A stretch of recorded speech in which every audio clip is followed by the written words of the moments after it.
आज है 14 सितंबर इतवार का दिन। नमस्कार। हरकारा के इस ऑडियो अंक में आपका स्वागत है। हरकारा लेकर आया है आज के न्यूज़लेटर का पॉडकास्ट, जिसे आपके लिए तैयार किया है निधीश त्यागी के साथ राजेश चतुर्वेदी, गौरव नौड़ियाल और फलक अफशान ने। जिन खबरों का जिक्र हम यहाँ कर रहे हैं, उनके लिंक्स और विस्तृत जानकारी मूल न्यूज़लेटर में है। सुनिए ऑटोमेटेड आवाज में। हरकारा यानी हिंदी भाषियों के लिए क्यूरेटेड न्यूज़लेटर। जरूरी खबरें और विश्लेषण। शोर कम, रोशनी ज्यादा। आज के हरकारा पॉडकास्ट में हम बात करेंगे प्रधानमंत्री मोदी के मणिपुर दौरे की, जहां विकास की बातें तो हुई, लेकिन हिंसा और इंसाफ पर चुप्पी छाई रही। साथ ही जानेंगे कि पहलगाम हमले के बाद भी भारत पाकिस्तान क्रिकेट मैच पर सरकार के सुर क्यों बदल गए हैं और देश में इसका विरोध क्यों हो रहा है। इसके अलावा एक खास रिपोर्ट में हम बिहार की वोटर लिस्ट में मची उस भसड़ को समझेंगे, जहां बूथ लेवल अधिकारियों की मनमानी से लाखों लोगों के नाम कट गए हैं।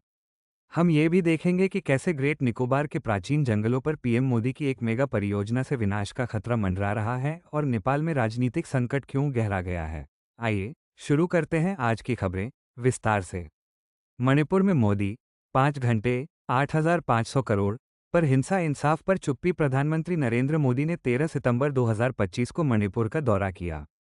मई 2023 में मैतेई और कुकीज़ो समुदायों के बीच जातीय हिंसा भड़कने के बाद यह उनकी पहली मणिपुर यात्रा थी।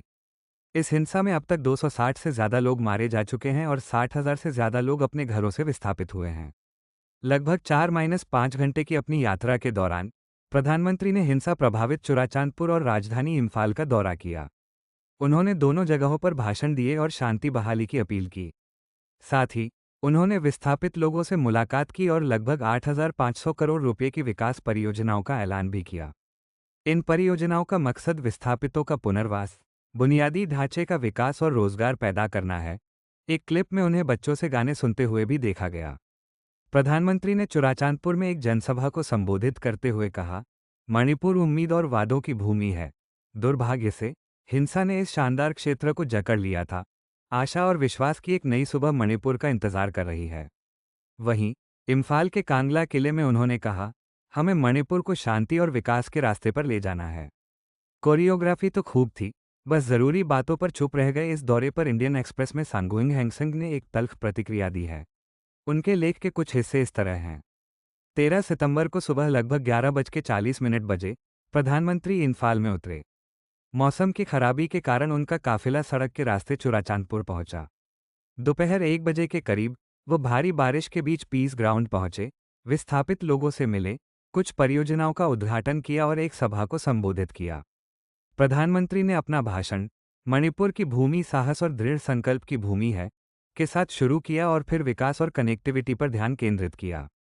उन्होंने कहा कि स्वास्थ्य और शिक्षा में पहाड़ी समुदायों के लिए महत्वपूर्ण काम शुरू किए गए हैं। हैंगसेंग लिखते हैं कि यह यात्रा उद्घाटनों और आंकड़ों से भरी थी, लेकिन जहां मायने रखती है वहां खोखली थी। विस्थापितों की सुरक्षित वापसी के लिए कोई समय सीमा नहीं दी गई।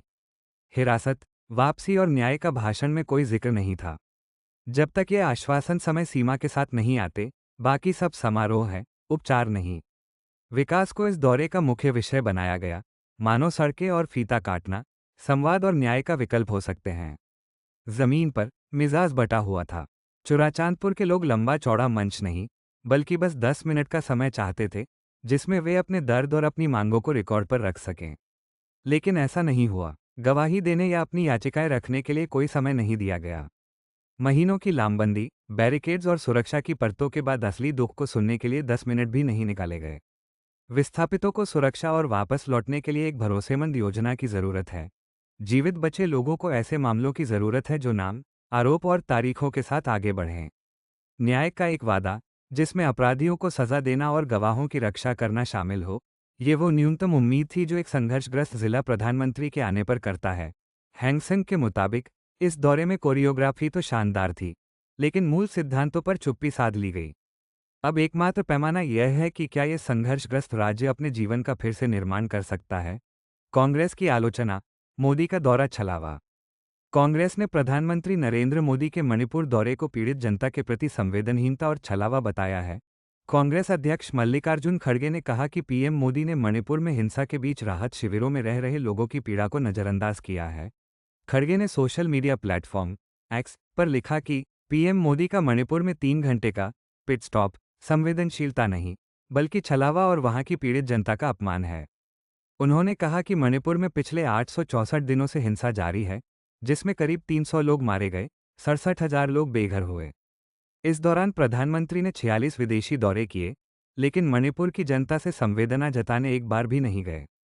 खड़गे ने सवाल किया, आपका राजधर्म कहाँ है? वहीं कांग्रेस महासचिव प्रियंका गांधी वारा ने कहा, मुझे खुशी है कि 2 साल बाद उन्हें ये लगा कि मणिपुर जाना उचित है। उन्हें बहुत पहले जाना चाहिए था। ये बहुत दुर्भाग्यपूर्ण है कि उन्होंने वहां जो कुछ हो रहा है, उसे इतने लंबे समय तक जारी रहने दिया। दीप्तिमान तिवारी के अनुसार इम्फाल में अपने भाषण में मोदी ने मैतेई बहुल घाटी और कुकी बहुल पहाड़ी जिलों से सौहार्द का मजबूत पुल बनाने की अपील की। उन्होंने कहा, मैं आज आपको विश्वास देता हूं, मैं आपके साथ हूं। भारत सरकार आपके साथ है। मोदी ने राज्य में हिंसा को मणिपुर के पुरखों और आने वाली पीढ़ियों के साथ अन्याय बताया और कहा कि राज्य की संभावनाओं को पूरा करने के लिए एकता जरूरी है। उन्होंने विस्थापितों के लिए 7,000 घर बनाने में सहायता और 3,000 करोड़ रुपए के विशेष पैकेज का भी ऐलान किया। आंदोलन का संगीत और सह अस्तित्व के सुर। इन सबके बीच मणिपुर में जातीय संघर्ष के 2 साल बाद मैतेई समुदाय के एक जाने माने प्रोटेस्ट गायक अखू चिंगबम 7 पहाड़ी समुदायों के लोक संगीतकारों के साथ मिलकर सह अस्तित्व पर एक गीत बना रहे हैं। टेलीग्राफ की एक रिपोर्ट के मुताबिक ये प्रोजेक्ट उस गहरी खाई को भी दिखाता है जो अभी भी मौजूद है, क्योंकि सुरक्षा कारणों से कोई भी कुकी संगीतकार इसमें शामिल नहीं हो सका। ये गीत सह अस्तित्व का संदेश फैलाने के उद्देश्य से जारी किया जाएगा। लेकिन सुलह के रास्ते में खड़ी बुनियादी बाधाएं, जैसे न्याय की कमी, असुरक्षा और खुले संवाद का अभाव, अब भी बनी हुई हैं। क्रिकेट। पाकिस्तान से खेलने को लेकर भारत में विरोध। विदेश मंत्री एस जयशंकर ने 6 साल पहले कहा था, रात में आतंकवाद और दिन में कारोबार नहीं चल सकता। बीजेपी सांसद अनुराग ठाकुर ने भी कहा था, क्रिकेट और आतंकवाद एक साथ नहीं चल सकते। प्रधानमंत्री मोदी भी कई बार कह चुके हैं कि खून और पानी एक साथ नहीं बह सकते। मगर इन बड़ी बड़ी बातों के बावजूद आज भारत पाकिस्तान के बीच दुबई में क्रिकेट मैच खेला जाएगा। पहलगाम हमले और ऑपरेशन सिंदूर के बाद ये पहला मौका है जब दोनों देशों की टीमें आमने सामने होंगी। अब अनुराग ठाकुर कह रहे हैं, अंतर्राष्ट्रीय मंच पर मैच नहीं खेला जाएगा तो दूसरी टीम को अंक मिल जाएंगे। लेकिन देश भर में इस मैच का विरोध हो रहा है। सोशल मीडिया पर लोग सरकार के इस रुख को पाखंड बता रहे हैं और पहलगाम आतंकी हमले की याद दिला रहे हैं। पहलगाम हमले में मारे गए कानपुर के शुभम द्विवेदी की पत्नी ऐशन्या ने मैच का बायकॉट करने की अपील की है। उन्होंने कहा, मेरी आंखों के सामने पति को गोली मारी गई। 26 लोग मारे गए। इसके बावजूद मैच कराया जा रहा है। बीसीसीआई के लिए शहादत का कोई मूल्य नहीं है। उन्होंने जनता से अपील की, इस मैच का बहिष्कार कीजिए, इसे टीवी पर मत देखिए। ऐशन्या ने कहा, इस मैच से पाकिस्तान को पहुंचने वाला हर रुपया आतंकवाद में खर्च किया जाएगा। खेलकर हम उन्हीं लोगों को मजबूत कर रहे हैं जो हम पर हमला करते हैं। दिल्ली के पूर्व मुख्यमंत्री अरविंद केजरीवाल ने क्लब, पब और रेस्टोरेंट्स को मैच न दिखाने की चेतावनी दी है। शिवसेना यूबीटी प्रमुख उद्धव ठाकरे ने कहा है कि जब खून और पानी साथ नहीं बह सकते तो मैच क्यों हो रहा है। जम्मू कश्मीर के पूर्व मुख्यमंत्री उमर अब्दुल्ला ने भी कहा है कि पहलगाम में जो हुआ उसे नज़रअंदाज नहीं किया जा सकता। नेपाल भंग संसद को बहाल करने की मांग। बीबीसी की रिपोर्ट के अनुसार नेपाल के प्रमुख राजनीतिक दलों ने राष्ट्रपति से संसद को बहाल करने की मांग की है, जिसे घातक भ्रष्टाचार विरोधी प्रदर्शनों के बाद भंग कर दिया गया था। नेपाली कांग्रेस, सीपीएन-यूएमएल और माओवादी सेंटर सहित 8 दलों ने एक बयान में कहा कि राष्ट्रपति रामचंद्र पौडेल ने असंवैधानिक रूप से काम किया। ये घटना नेपाल के युवा लोकतंत्र में एक बड़े संवैधानिक और राजनीतिक संकट को दर्शाती है। एक तरफ स्थापित राजनीतिक दल हैं जो अपनी शक्ति वापस चाहते हैं, और दूसरी तरफ एक नया विरोध आंदोलन और अंतरिम सरकार है जो व्यवस्था में सुधार की मांग कर रही है। दरअसल सोशल मीडिया पर प्रतिबंध के बाद भड़के विरोध प्रदर्शनों में 50 से अधिक लोग मारे गए थे। इसके बाद तत्कालीन प्रधानमंत्री केपी शर्मा ओली को इस्तीफा देना पड़ा और सुप्रीम कोर्ट की पूर्व मुख्य न्यायाधीश सुशीला कार्की को अंतरिम प्रधानमंत्री नियुक्त किया गया। उनकी सिफारिश पर ही राष्ट्रपति ने संसद भंग की थी। देश में अगले साल 5 मार्च को नए चुनाव कराने की घोषणा की गई है। पर्यावरण।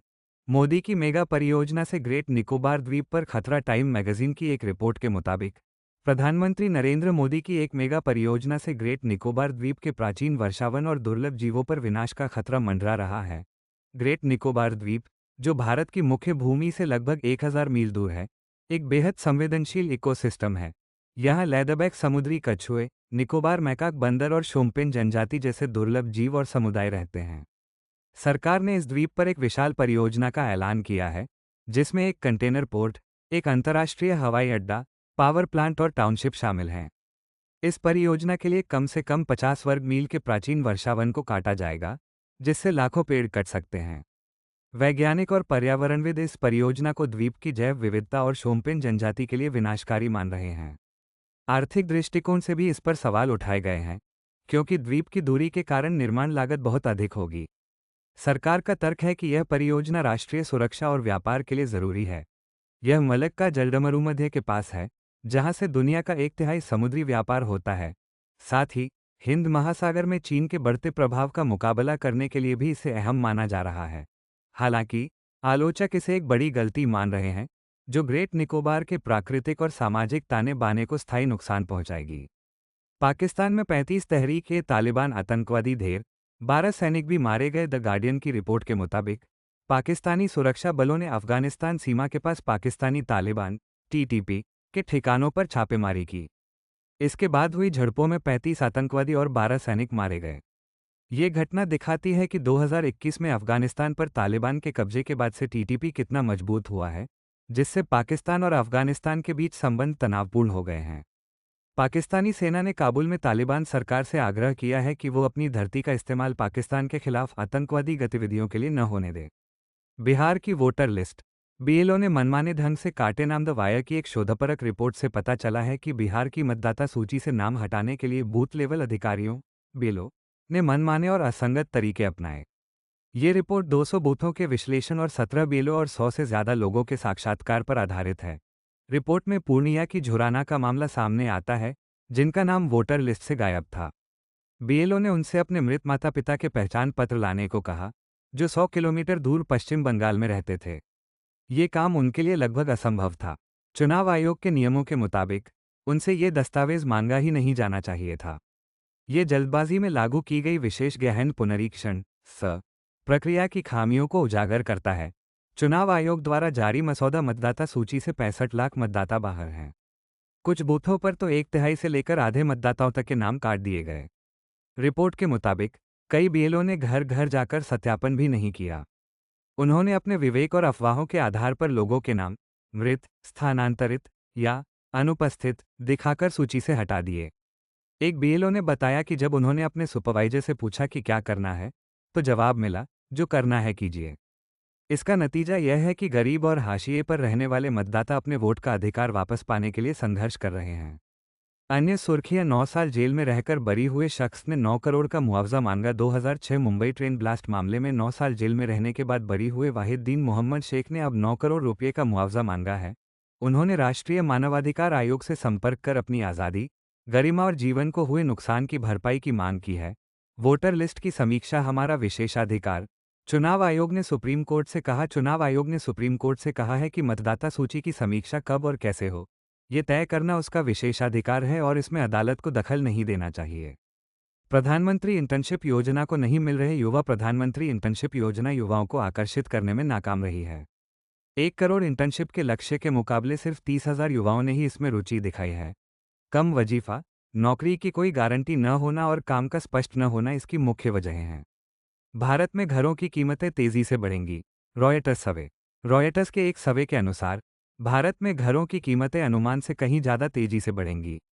अमीर खरीदारों की मांग इसकी मुख्य वजह है, जबकि किफ़ायती आवास की कमी के चलते लाखों लोग महंगे किराए पर निर्भर होने को मजबूर होंगे। अयोध्या में राम मंदिर का निर्माण अभी भी अधूरा। अयोध्या का राम मंदिर, जिसे 2024 लोकसभा चुनावों से पहले उद्घाटित किया गया था, अभी भी अधूरा है। इसके निर्माण की समय सीमा अब मार्च 2026 तक बढ़ा दी गई है। बिहार में मुस्लिम आबादी नहीं, फिर भी मस्जिदों से गूंजती है अजान। बीबीसी की एक रिपोर्ट के मुताबिक बिहार के कई गांवों में मुस्लिम आबादी न होने के बावजूद दशकों पुरानी मस्जिदों से अजान की आवाज़ गूंजती है। स्थानीय हिंदू और अन्य समुदाय के लोग इन इबादतगाहों की देखरेख कर रहे हैं, जो साझी विरासत की मिसाल है। भोपाल का 90 डिग्री पुल असल में 118-119 डिग्री का है। एक विशेषज्ञ रिपोर्ट में खुलासा हुआ है कि भोपाल का विवादित 90 डिग्री पुल असल में 118-119 डिग्री का है। हालांकि विशेषज्ञों का मानना है कि यह मोड़ भी मध्यम गति से चल रहे वाहनों के लिए खतरनाक है। कश्मीरी युवा सोशल मीडिया पर सहेज रहे हैं इतिहास। कश्मीर की युवा पीढ़ी सोशल मीडिया का इस्तेमाल कर अपनी संस्कृति, भाषा और इतिहास को सहेज रही है। वे दशकों के संघर्ष की कहानी के बजाय कश्मीर की एक अलग और सकारात्मक तस्वीर पेश कर रहे हैं।